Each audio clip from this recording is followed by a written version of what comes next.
नमस्कार। Regional comprehensive economic partnership यानी RCEP से बाहर होकर भारत को फ़ायदा होगा या नुकसान, इस बारे में आज हम चर्चा करते हैं। क्योंकि यह काफ़ी एक ऐसा मुद्दा हो गया है जो इस बात को देखने में लगा हुआ है कि आखिर आरसीईपी से भारत अलग क्यों हुआ, आखिर क्या कारण रहे, क्या भारत को इससे फ़ायदा होगा या नुकसान, इसी बारे में हम चर्चा करते हैं। और इस बात को हम एक उदाहरण के ज़रिए समझने की कोशिश करते हैं। एक अनुमान के अनुसार इस साल अक्टूबर में भारत ने चीन से पिछले साल अक्टूबर की तुलना में अधिक सामान आयात किया है। यानी मई में घोषित भारत सरकार की आत्मनिर्भरता की नीति अब तक असरदार साबित नहीं हो सकी है। इससे ये सवाल पैदा हो गया है कि जिस कारण से मोदी सरकार ने पिछले साल नवंबर में regional comprehensive economic partnership RCEP की जो वार्ता में बाहर होने का ऐलान किया था, वो फैसला सही था या नहीं। भारत को डर यह था कि कहीं चीन के सस्ते सामान भारतीय बाजारों में आसानी से हर जगह उपलब्ध ना हो जाएं, जिससे भारतीय उद्योगों को समस्या हो जाए। तो उस समय भारत के इस फैसले से आरसीईपी वार्ता में शामिल जो देश थे वो सब हैरान रह गए थे, क्योंकि भारत शुरुआत से ही इस वार्ता में आगे था। एकता में ताकत, यह एक पुरानी कहावत है और यह कहावत महामारी के समय में जूझ रही अर्थव्यवस्थाओं के लिए और भी सही साबित होती है।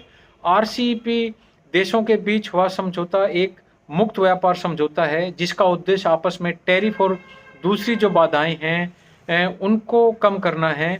ये देश दुनिया की आबादी का लगभग 30% है और वैश्विक अर्थव्यवस्था में इनका योगदान भी लगभग 30% है, एक तिहाई यदि हम मोटे तौर पर कहें तो।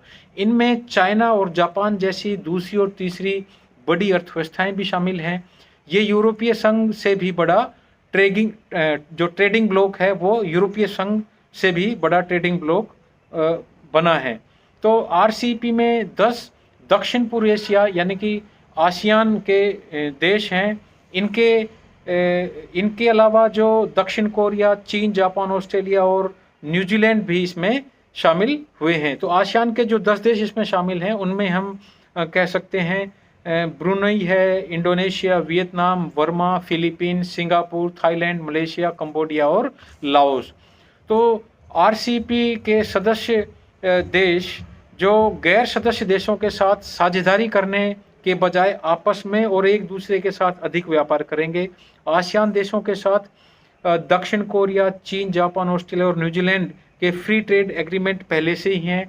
भारत का भी आसियान के साथ फ्री ट्रेड एग्रीमेंट पहले से ही है, लेकिन चीन, ऑस्ट्रेलिया और न्यूजीलैंड के साथ ऐसा नहीं है। तो क्या भारत सरकार ने आरसीईपी से बाहर निकलकर गलती कर दी है? क्या अब चीन के नेतृत्व वाले आरसीईपी समझौते से क्षेत्र में चाइना का असर और भी बढ़ेगा? उदाहरण के लिए, अगर न्यूजीलैंड कोई सामान भारत से खरीदता है और खरीदता आया भी है जो किसी आरसीईपी सदस्य देश में भी उपलब्ध है, तो अब वो भारत का सामान खरीदने की बजाय आरसीईपी सदस्य देश से हासिल करने को प्राथमिकता देगा।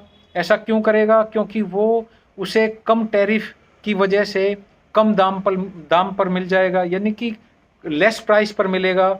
और इसका असर भारत पर क्या होगा? इसका असर भारत के निर्यात पर सीधा सीधा पड़ेगा, यह हम जान सकते हैं अच्छे से।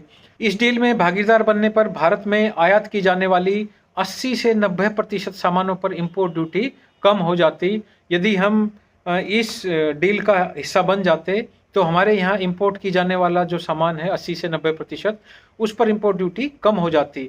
इंडियन इंडस्ट्री में यह भी डर है कि इंपोर्ट ड्यूटी कम होने से भारत के बाज़ारों में विदेशी सामान की भरमार हो जाएगी, खासकर चीन से। ऐसी सूरत में भारत का व्यापार घाटा बढ़ सकता है।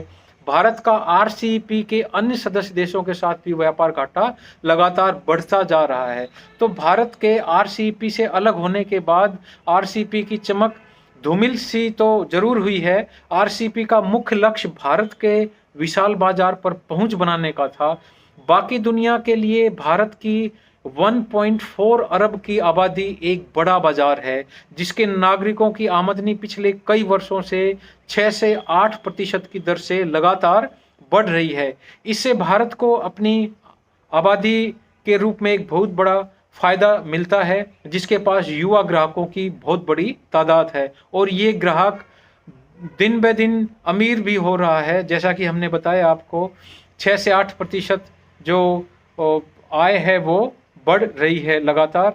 तो इस प्रकार से हम यह कह सकते हैं कि ये ग्राहक अमीर भी हो रहा है।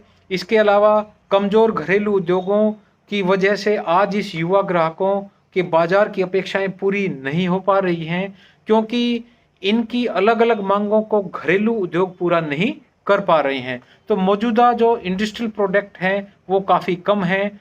जो इनएफिशिएंट प्रोडक्शन प्रोसेस है और जो सप्लाई चेन की कुछ जो ऑब्स्टेकल्स हैं वो भारत के उद्योगों को विदेशी जो बाज़ार हैं उनके मुकाबले तैयार होने से रोक रही हैं। तो अब जब भारत सरकार देश की अर्थव्यवस्था को 5 खरब यानी कि 5 ट्रिलियन तक पहुंचाने के लक्ष्य की आकांक्षा रखती है, तो उस उद्देश्य को पूरा करने के लिए भारत के पास सबसे बड़ी ताकत यदि कुछ है तो उसका उपभोक्ता बाजार है। इस प्रकार यह कहा जा सकता है कि भारत का आरसीईपी में शामिल ना होना जो एक बात को दर्शाता है वो है अपनी आत्मनिर्भरता की नीति को आगे बढ़ाना। अर्थात ये फैसला भारत को आत्मनिर्भर करने और घरेलू बाजार को बाहर की दुनिया से सुरक्षित और ज़्यादा मजबूत बनाने की वजह से लिया गया है।